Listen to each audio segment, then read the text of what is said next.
Olá, eu vou continuar hoje falando um pouco sobre as nossas lâminas didáticas de patologia geral, hoje abordando especificamente inflamação aguda, inflamação crônica e reparo.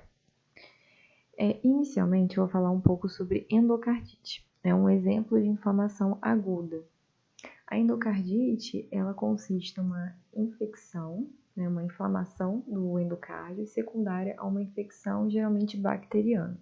Existe algum foco inicial daquela infecção, seja na pele, seja em gengiva, e essa bactéria ela atinge o coração, vem da circulação sanguínea e causa a inflamação do endocárdio.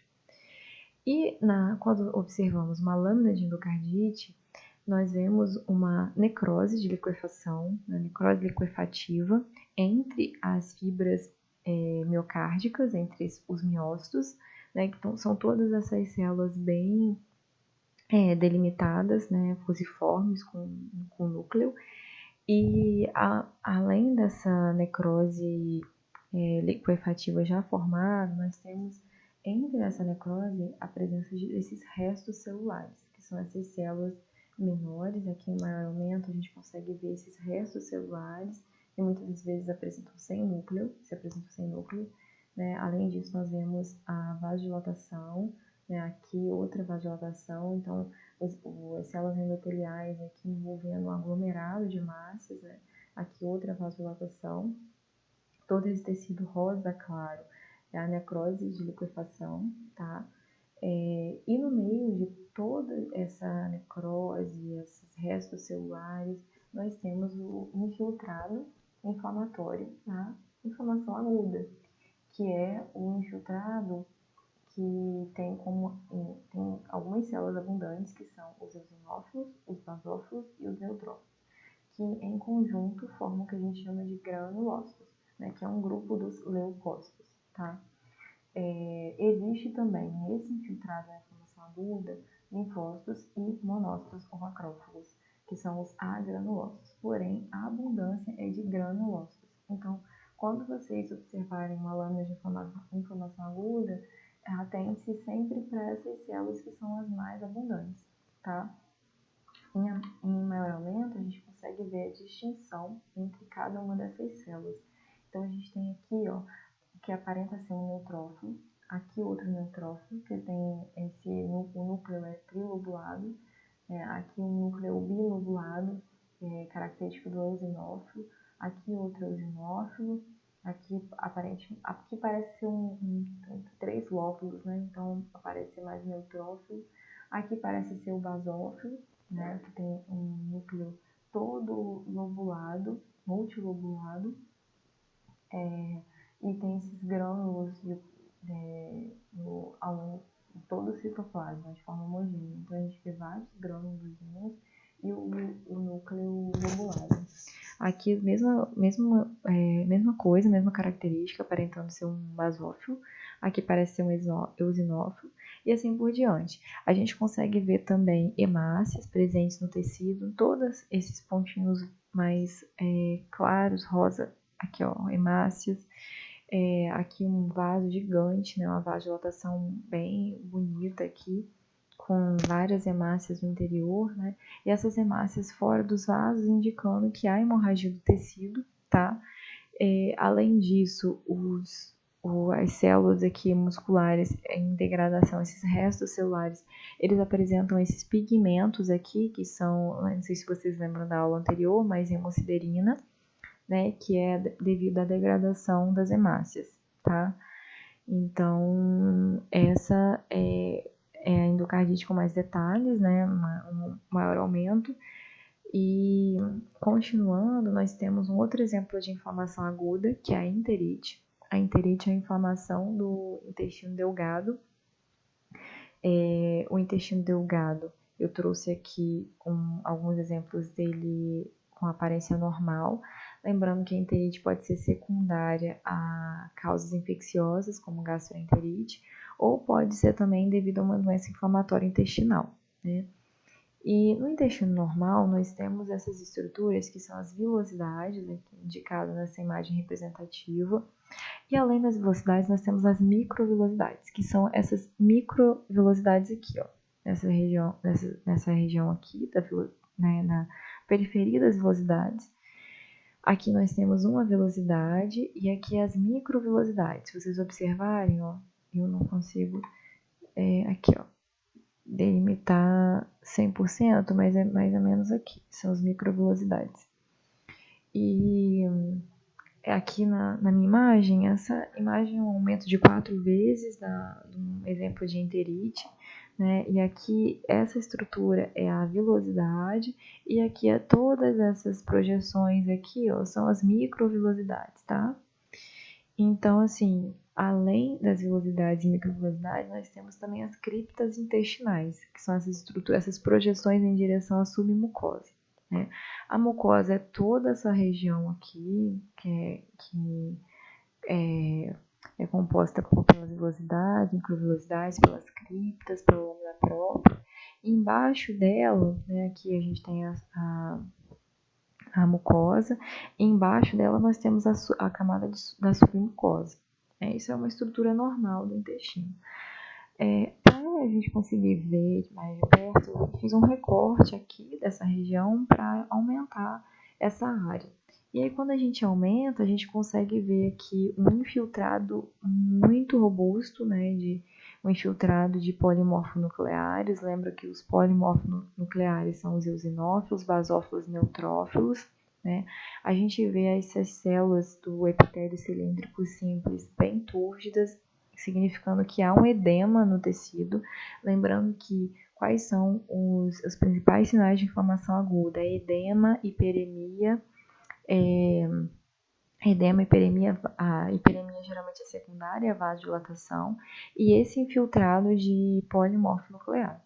Então, essas 3 características são importantes sempre ter em mente quando a gente pensa em inflamação aguda.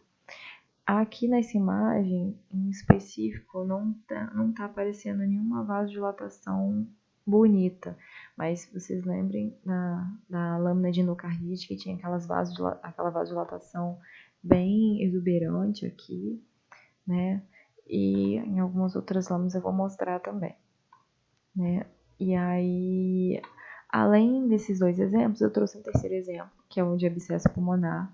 Lembra que o abscesso pulmonar, ele é secundário a algum processo infeccioso pulmonar, né?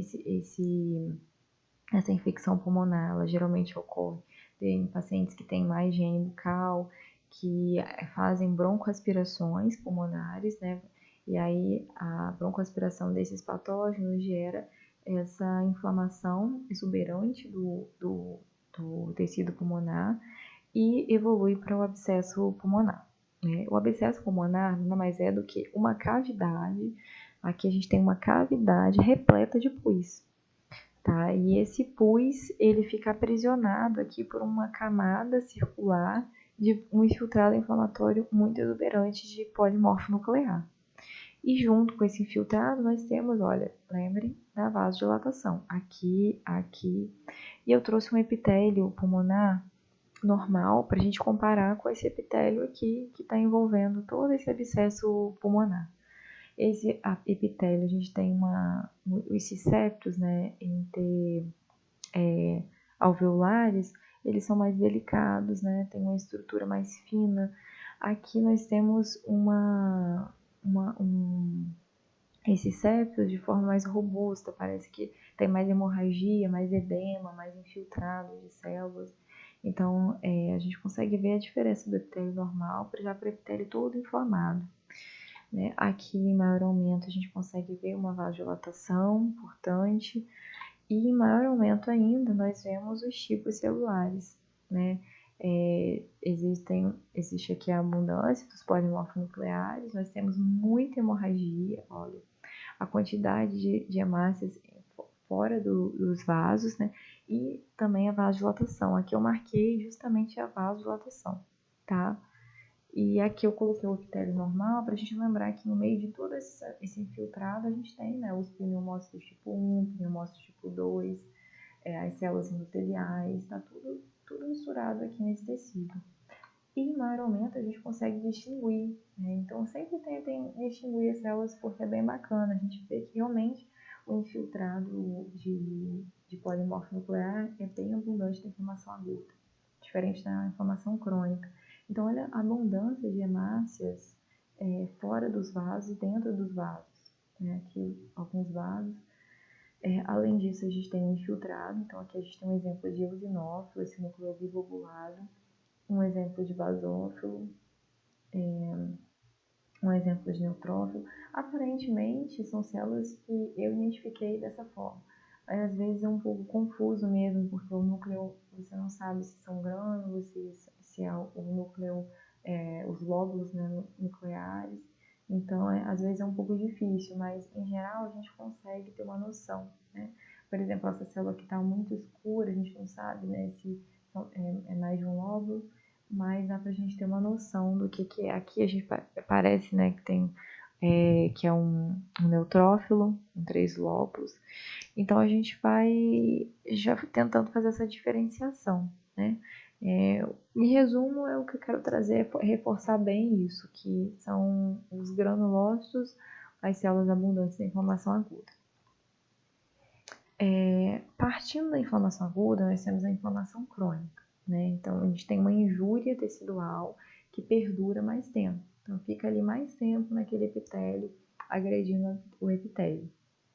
Eu trouxe um exemplo de apendicite crônica. Né? Então, aqui a gente já vai ter um infiltrado, lembre-se sempre, na inflamação crônica, o infiltrado é de agranulócitos. Então, a gente tem uma abundância de linfócitos, monócitos e macrófagos. Essa imagem é para vocês sempre se lembrarem de como são os macrófagos. Né? Eles têm um núcleo mais excêntrico no citoplasma, um citoplasma mais claro em relação às outras células. Por exemplo, aqui, ó, se vocês compararem, o citoplasma ele é mais claro.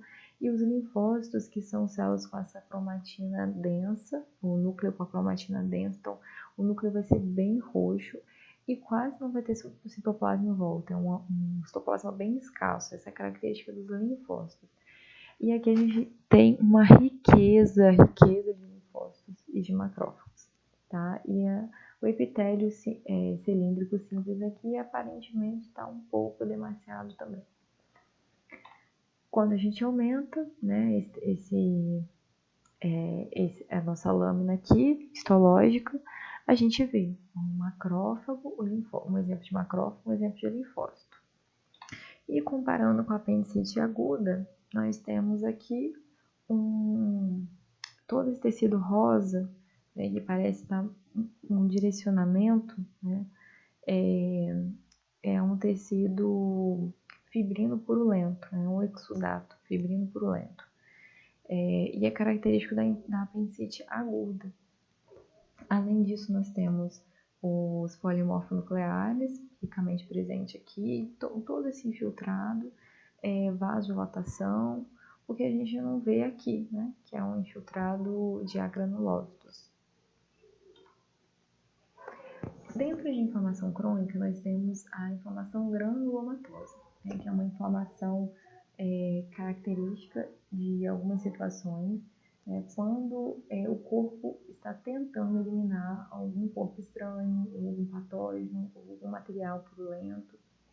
Existe uma reação de células inflamatórias em volta dessas estruturas para tentar conter essa infecção, esse corpo estranho naquela área do tecido, para que ele não progredir. Uma reação de defesa ali do tecido. E nós temos o granuloma, um exemplo aqui de granuloma de corpo estranho. Geralmente o exemplo mais batido, né, de granuloma de corpo estranho é o de fio da sutura.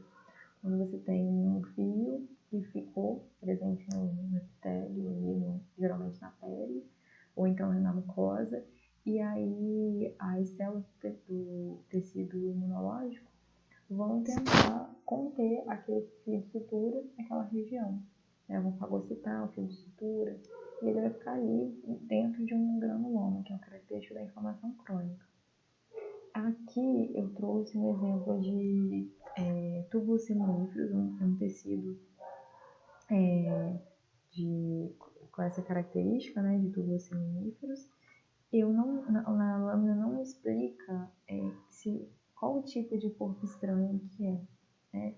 Eu trouxe porque eu vou mostrar para vocês aqui, a gente tem essas células gigantes, as células epitelióides bem evidentes. Todo granuloma tem que ter célula epitelióide, não necessariamente células gigantes. Mas as epitelióides, elas precisam estar presentes, é uma característica importante do granuloma, tá? E aí ele tem esse formato circular, e aqui alguma coisa está acontecendo nesse tecido que o corpo interpretou como corpo estranho e está tentando conter esse corpo estranho nessa estrutura circular. E aqui a gente vê um infiltrado de células inflamatórias, um infiltrado aqui em maior aumento, e aqui os túbulos seminíferos. E em algumas situações que eu estava vendo, existe vasectomia, cirurgias, né, para vasectomia em camundongos, e às vezes a consequência daquilo é a formação de granulomas ali na região de manipulação. Às vezes fazem também a utilização de fios de sutura e formam esse granuloma de corpo estranho. Em maior aumento, eu quis trazer para vocês justamente a célula epitelióide e o gigantócito. As células epitelióides são os macrófagos com um potencial de fagocitose aumentado em comparação com os macrófagos que não pertencem ao granuloma. Então, esse é um exemplo de célula epitelióide, um citoplasma amplo, abundante, com um núcleo fusiforme e cêntrico. E às vezes, para aumentar ainda mais a capacidade de fagocitose dessas células epitelióides, elas se fundem e formam essas células gigantes aqui, que são multinucleadas, tá? Dependendo da forma como o núcleo, os núcleos vão se organizar no citoplasma, esses gigantócitos vão ter nomes diferentes. Se esses núcleos eles formarem uma ferradura, um formato mesmo de U, eles são chamados de células de Langerhans. Se eles já tiverem uma disposição mais difusa, mais desorganizada ali na estrutura, eles são chamados simplesmente de granulomas de corpo estranho. Aqui o que a gente tem é isso, um granuloma de corpo estranho. Aqui aparentemente essas células estão começando a se fundir, né, para formar também esse gigantócito. Aqui é um aumento de 40 vezes, por isso que a gente consegue ver com mais detalhe. E um outro exemplo de inflamação crônica granulomatosa, que é pela esquistossomose, e é bem bacana, porque a gente consegue ver a formação de múltiplos granulomas no tecido hepático. Aqui a gente tem, né, aquela rede de hepatócitos, né? Aqui em maior aumento a gente consegue ver, né, os hepatócitos caracterizando, com alterações que caracterizam a hepatite crônica, né? E aqui o granuloma. Essa estrutura circular com infiltrado inflamatório em volta e um centro que vai, dependendo da fase do granuloma, esse centro vai variar. Por exemplo, aqui nós temos um tipo de granuloma em que o interior dele está com um resto de casca do ovo do parasita. Toda essa estrutura afilada aqui, amarronzada, aqui ó, uma continuação, é a casca do ovo sendo degradada, sendo fagocitada, na verdade, contida, né, no interior desse granuloma. Adivinhe por quem? Pela célula epitelioide, né, que são aquelas células que eu citei anteriormente. São os macrófagos com maior poder de fagocitose. Então, a gente tem aqui um núcleo fusiforme que caracteriza essa célula epitelioide, né, com esse citoplasma abundante. E aqui outras células epiteliais, tudo envolvendo essa resto, né, de casca do ovo, do Schistosoma amazônica. Aqui a gente consegue ver bem, olha, a parte acastanhada e a célula tentando ali abraçar essa casca de ovo. E o infiltrado de linfócitos e macrófagos, né, em volta dessa estrutura. Existe também a possibilidade de restos do parasita. Toda essa estrutura aqui aparenta ser restos do Schistosoma amazônica e todo infiltrado tentando conter esse resto parasitário aqui dentro dessa estrutura circular, né, do granuloma. E por fim, aqui eu trouxe essa porque é um estágio aparentemente mais avançado. A gente não consegue ver nenhuma estrutura aqui do xistossoma, né? Nem de uvo, nem de nada, mas a gente consegue ver a formação de um tecido é, já residual, cicatricial aqui, né? Parece, porque assim, a evolução desses granulomas é para um nódulo fibrinótico, né? Um nódulo de fibrina. Então o interior fica cheio de fibrina e em volta deu com um resto de células inflamatórias. Então aqui parece ser o início desse nódulo final ali do granuloma. E por fim nós temos as lâminas de reparo, né? Lembrando que a gente tem uma injúria tecidual, e essa injúria tecidual, quando ela insiste ali no tecido, gera várias respostas inflamatórias crônicas, né? Inicialmente agudas, depois evolui para crônica, e existe uma tentativa de reparar aquela injúria, né? E esse reparo, ele nem sempre é benéfico, nem sempre ele é funcional. Um exemplo de um reparo não funcional é o queloide e a cirrose hepática, que são os dois exemplos que eu trouxe. Aqui no queloide a gente tem uma abundância de fibroblastos aqui no aumento, esses fibroblastos produzindo um colágeno exuberante, todo esse tecido azul aqui ondulado é colágeno, então a gente está tendo uma produção exuberante de colágeno nessa região aqui da derme reticular, aqui lembrando que é a epiderme. Então é uma tentativa de reparo que algumas pessoas têm essa tendência, né, de ter uma proliferação exuberante de colágeno. E o outro exemplo é a cirrose hepática, né? A evolução, né, de uma lesão insistente ali no fígado e a formação caracterizada pela formação dessas traves, né, de essas traves fibróticas aqui. Então aqui a gente consegue ver várias dessas traves envolvendo um conjunto de hepatócitos. Esses hepatócitos apresentam um padrão de desorganização, e em maior aumento a gente consegue ver justamente os fibroblastos, são essas células com núcleo mais alongado, são as células que vão produzir todo esse tecido fibrótico que não é funcional, né? A área que era para ter os hepatócitos, ela está sendo substituída por esse tecido não funcional, né? Tecido fibrótico.